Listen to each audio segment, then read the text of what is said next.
Hello and welcome. My name is Arctic Focus, though you may call me Arc. Tonight I will be your guide as you settle into a quiet space of calm and comfort, where the weight of the day drifts away, and the night carries you gently into a story that has been told for thousands of years. A story born in the ancient land of China, beneath the gaze of the moon. A story of courage, of sacrifice, and of love that reached the heavens themselves. But before we travel there, let us rest here for a moment.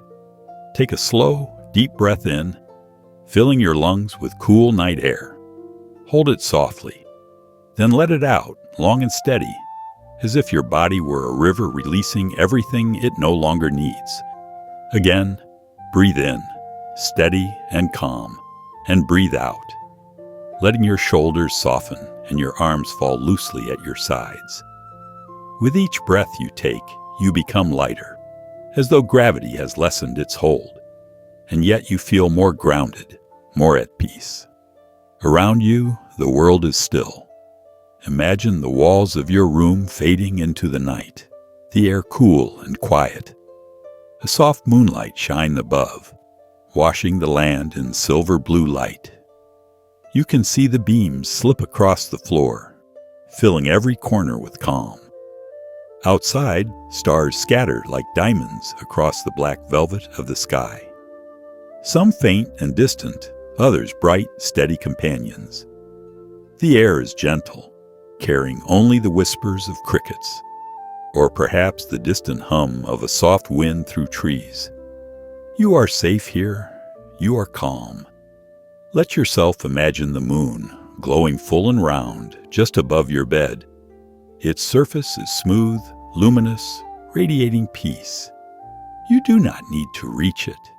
It has already come to you, hanging silently in your room, pouring its light over you like a blanket. That light moves through you, loosening your muscles, softening your breath, quieting your thoughts. You are ready to let go of the day, ready to journey with me into the heart of a legend. Now, in your mind's eye, imagine that silver moonlight deepening, thickening, until it becomes a mist. It swirls softly around you, cool but not cold, like silk brushing against your skin. With every breath, the mist lifts you higher, carrying you across the boundaries of time, back, to a land where myths were alive. You find yourself standing upon the ancient earth of China, where rivers ran wide, mountains towered with snowy crowns, and forests stretched unbroken for endless miles. The air here is different, fresher, filled with the fragrance of pine and bamboo, and the faint sweetness of blossoms carried by the wind. It is a land where gods and mortals walked side by side, and where the sky itself was alive. Look upward, and you see something extraordinary. Not one sun, but 10. 10 blazing orbs of fire, each brighter than the greatest flame, each pouring down heat with merciless power. For a long time, these suns took turns rising, one after the other, so that each day was warm, bright, and filled with life. But in their pride, or perhaps in mischief, all 10 had chosen to rise together, and the balance of the world shattered. Rivers boiled away until only cracked stone remained in their beds. Grass and trees shriveled into blackened husks. Mountains groaned and split, their slopes scorched. The air itself was heavy with fire, burning the lungs of those who dared breathe it. The people of the earth stumbled, weak with thirst, their faces lifted desperately to the heavens, begging for mercy. From among them, one man rose. Hou Yi, the great archer. Tall, broad-shouldered, with eyes like polished bronze, he was known not only for his strength, but for his heart. He saw the suffering of the people, their children crying for water, their elders collapsing in the heat, and he vowed to act. Carrying his mighty red bow, carved from the wood of an ancient tree, and arrows tipped with gleaming white feathers. Hou Yi climbed to the highest peak of Kunlun Mountain, the sacred spine of the world, where the sky seemed close enough to touch. From that summit, he looked upward, and the 10 suns blazed like eyes of fire. With steady hands, he notched his first arrow. He drew back the bowstring so far that it trembled like thunder, and he released. The arrow flew, a streak of silver against the blue, and struck its mark. One sun screamed, its light extinguished and fell, leaving behind a faint trail of sparks before it vanished. The world gasped. Again Hou Yi lifted his bow. Again he drew, again he fired, and another sun fell. One by one he loosed his arrows, and one by one the suns collapsed. The earth quaked, the sky darkened, and at last only one sun remained, steady and golden, enough to warm the world without destroying it. The rivers began to flow again. Green returned to the forests, and the people cheered Hou Yi, their savior, their hero. But the heavens were not entirely pleased. The Jade Emperor, ruler of gods and sky, mourned the loss of his 9 sons, for each son was one of his children. His grief was deep, his anger sharp, yet he could not deny that Hou Yi had saved the world from burning away. And so, though rage brewed within him like a storm, he did not punish the archer. Instead, he summoned him to the heavenly court, where the air shimmered with starlight and the jade pillars glowed with an otherworldly sheen. There, before the assembled gods, he placed in Hou Yi's hands a gift that mortals could scarcely imagine, a vial of purest crystal filled with liquid that glowed faintly like captured moonlight. This, the Jade Emperor declared, was the elixir of immortality. One sip, and Hou Yi would live forever, untouchable by age, by disease, by death itself. Hou Yi bowed low, his mighty frame trembling with respect. Yet in his heart a storm raged louder than the emperor's grief.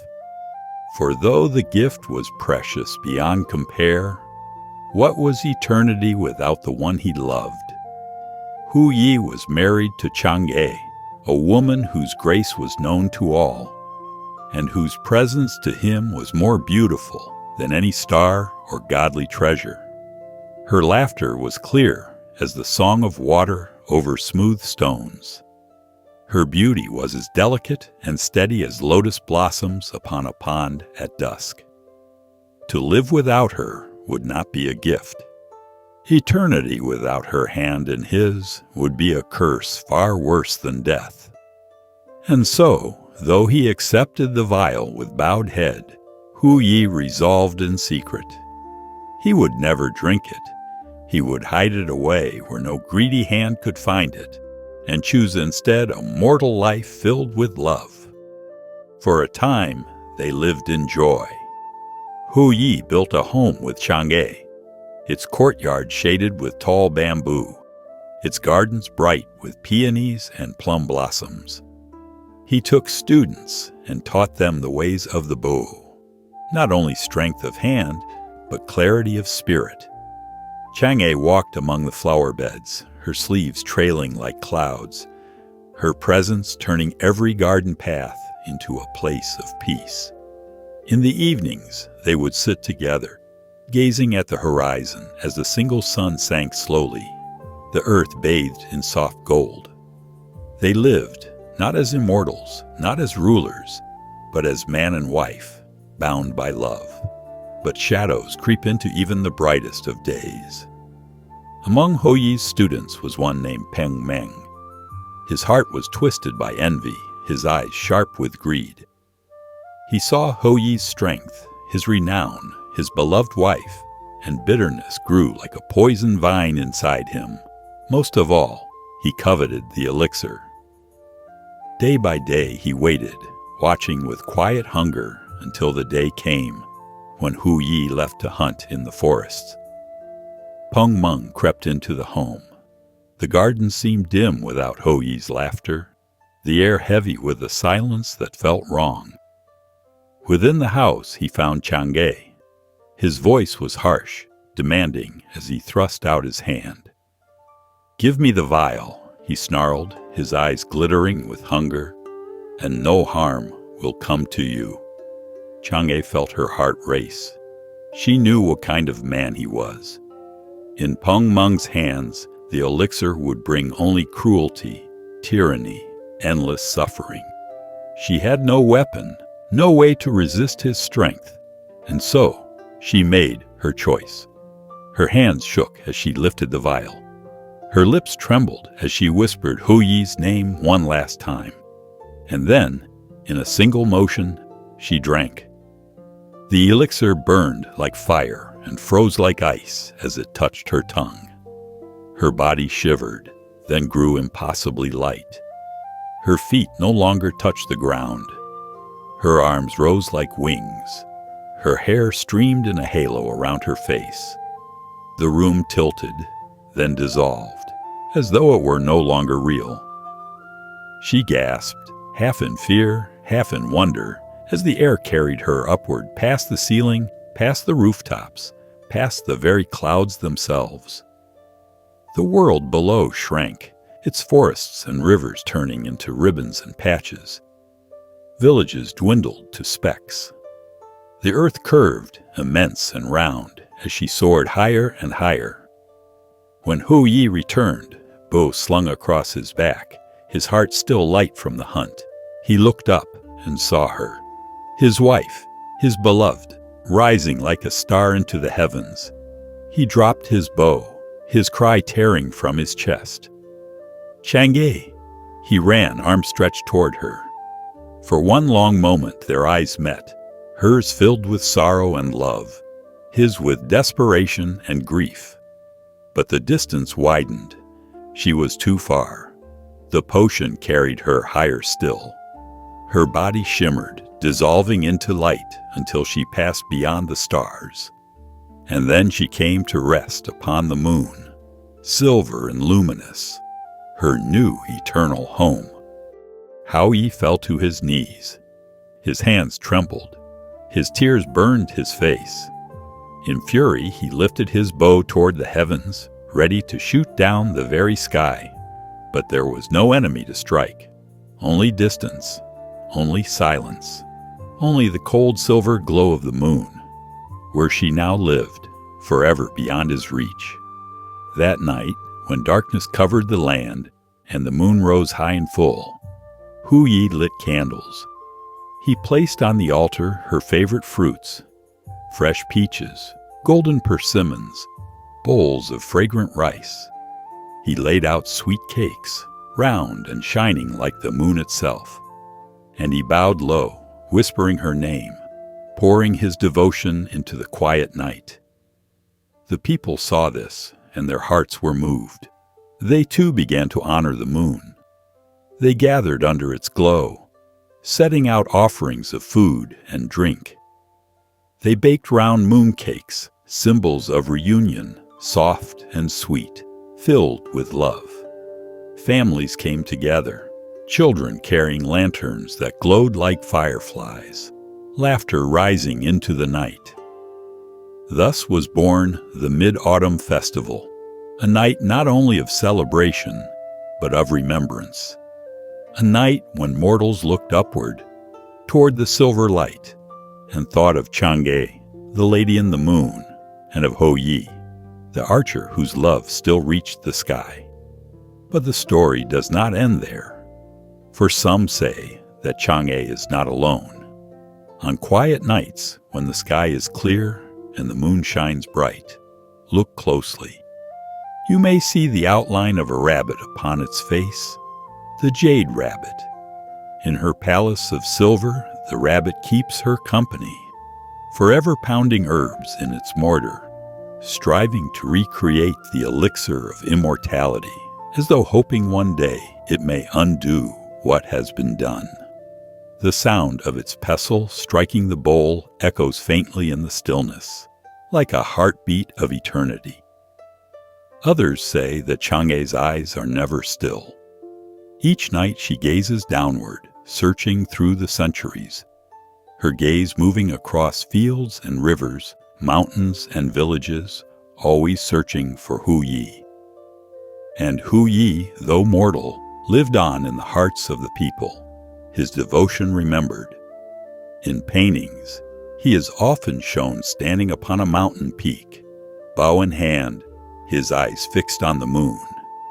And though they were parted by fate, their love became eternal, written in the sky for all to see.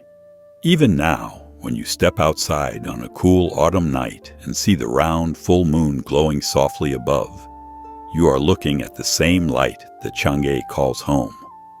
Its glow is a reminder that love does not end with distance. Devotion endures beyond time. Even when separated by the heavens themselves, two souls remain bound. The moon carries that promise. The moon whispers it to all who gaze upon her face. So let this story soothe you. Let it rest in your mind like a quiet flame. As the silver light of the moon falls across your thoughts, may it remind you of love that endures, of sacrifice that is never forgotten, of devotion that outlives even the gods. The night is still. The air is soft. The river of time carries you gently onward. And as you drift into sleep, the story of Hou Yi and Chang'e continues above, etched forever in the quiet glow of the moon. I hope you've enjoyed this sleep story and that it has carried you into a night of deep, peaceful rest.